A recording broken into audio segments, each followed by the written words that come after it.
I have a goal to pursue, but I'll do it tomorrow. It can wait. It's not a problem.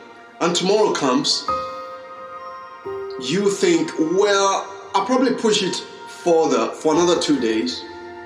I'll do it then. It's okay. Then after 2 days, you suddenly realize that you still need to push it forward now by another 3 weeks. Then after 3 weeks, you want to push it forward by 2 months. Now, this is called procrastination. Anything that is delayed, any important task, any goal that you are supposed to pursue and you do not pursue it, it will impact your life negatively. And not just your life, but we're going to get to that. And so, how do we deal with procrastination? We all know that procrastination is a time waster. Now, 4 things procrastination does for humans. We're just going to be focusing on 4 areas. The first one is that procrastination steals your time.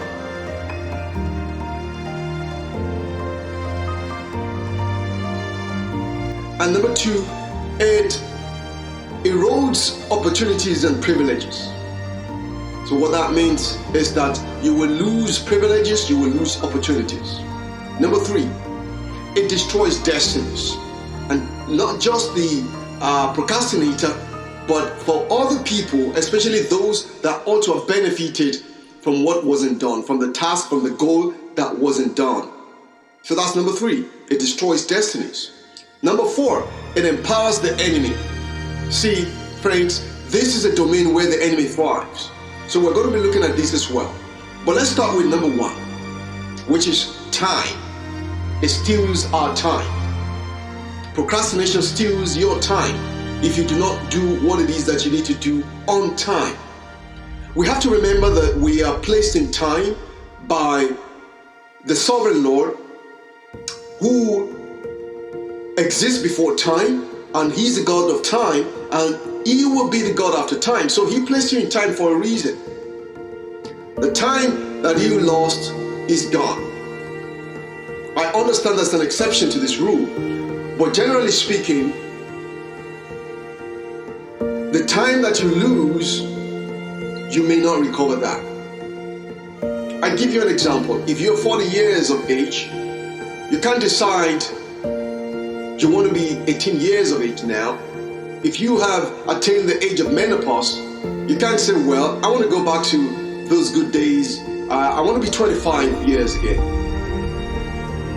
If you are 70, if you're 70 years, you can't say and just decide overnight that you want to be 50 years. I understand that there's a loop for speed, there's a loop for acceleration, there's a loop to pursue and recover. I mean, there's an exception to this rule. I understand that. But generally speaking, you have to be careful not to lose your time. And procrastination steals your time. Why is this important to every human? Because we are here for a reason.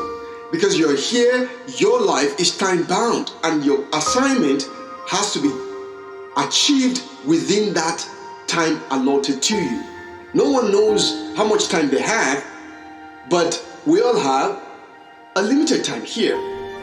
And so time is important, and so you don't want to lose your time at all, because you don't have the abundance of that. We have a limited one. Every day we have 24 hours. How much can you do within 24 hours? It depends on how creative you are. It depends on how skillful you are. It depends on how you've grown in your area of expertise. See, it takes time to know God. It takes time to acquire skills. It takes time to acquire experience.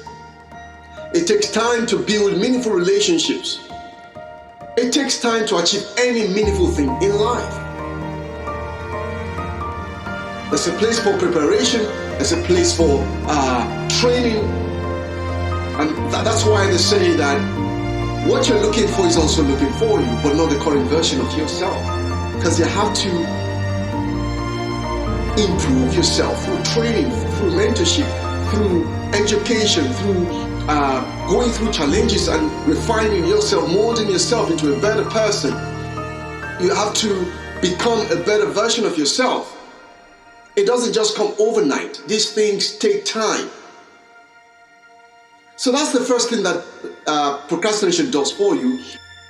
Procrastination steals your time.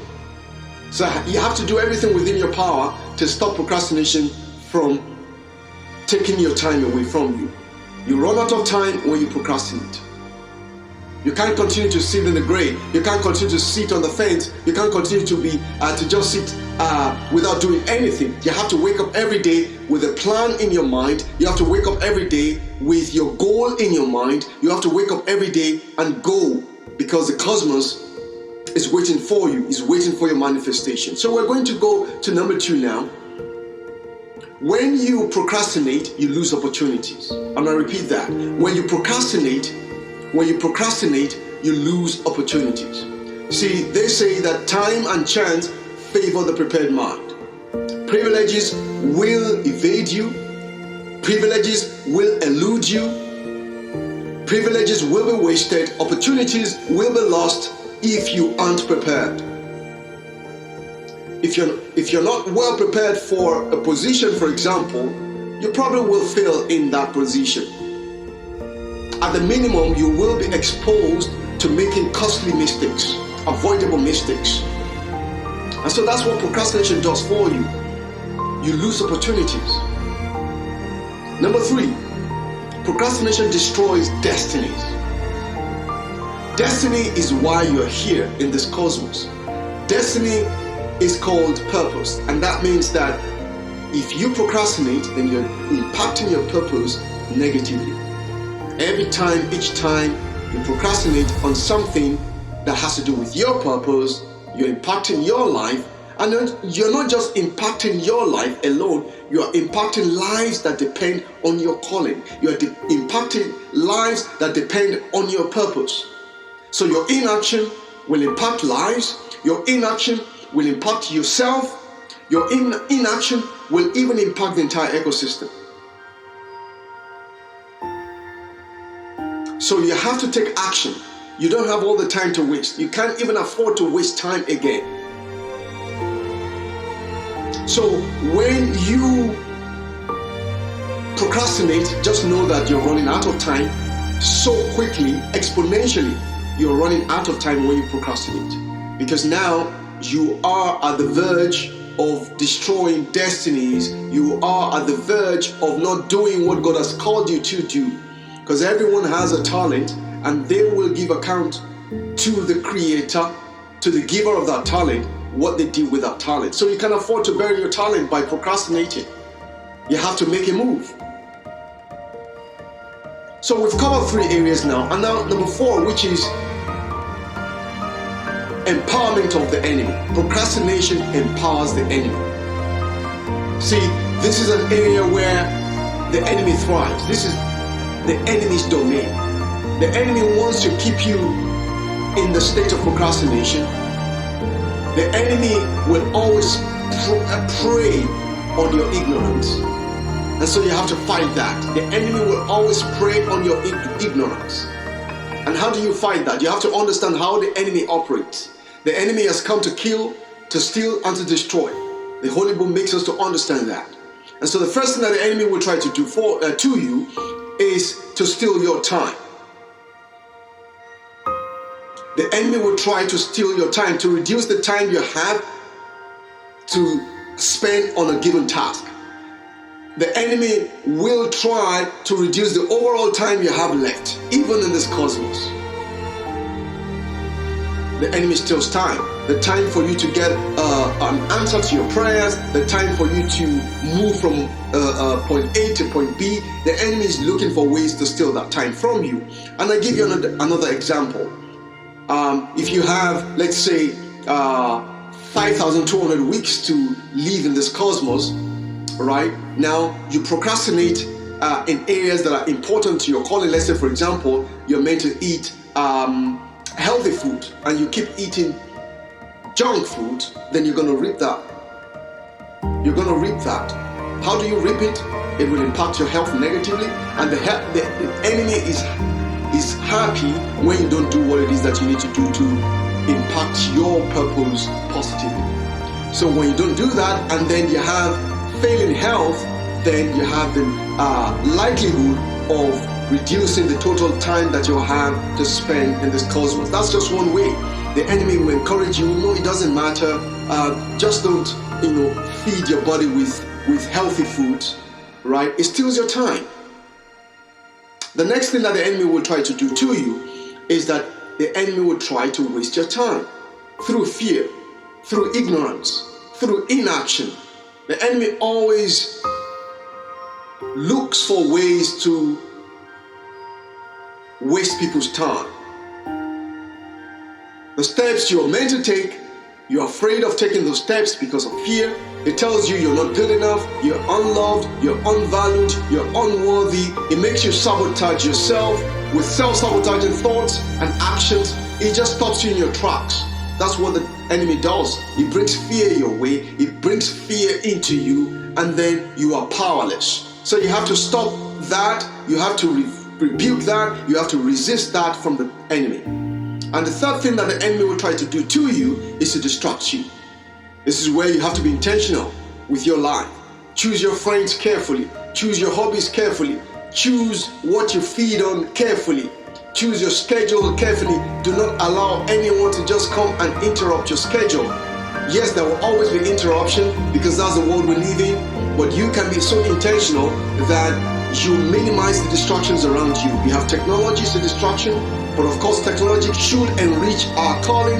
Technology should enrich our purpose. You have to know that this technology is to enrich what I need to do, is to enrich my vision, is to enrich my assignment, not to distract me, right? You have to understand that we have shallows all around us. How do you keep yourself away from the shallows? How do you keep yourself away from the shallows around us? By being intentional, by being clear as to what it is that you're going to do on a day-to-day basis, by being focused. So these are the three things that the enemy will try to do to you: to steal your time, to waste your time, to distract you from achieving what God has placed in your hands. So let me summarize by saying that procrastination will do these four things to you. Procrastination will steal your time from you. Procrastination will make you lose privileges and opportunities.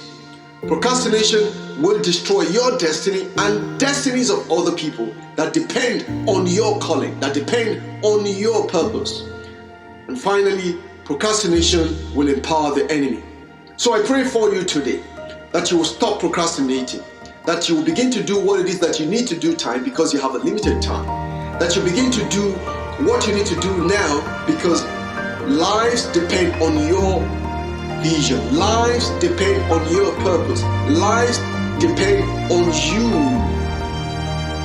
That's why you're called here to influence this cosmos with the culture of heaven. That's why you are carrying something in your hands. That's why your talent need to get to work. So what's the takeaway today? When you don't do what you're called to do, it impacts not only you, but others around you, but others that depend on your calling, and even the generations after you. So go and do what it is that you need to do now, and do not delay a day further. Thank you.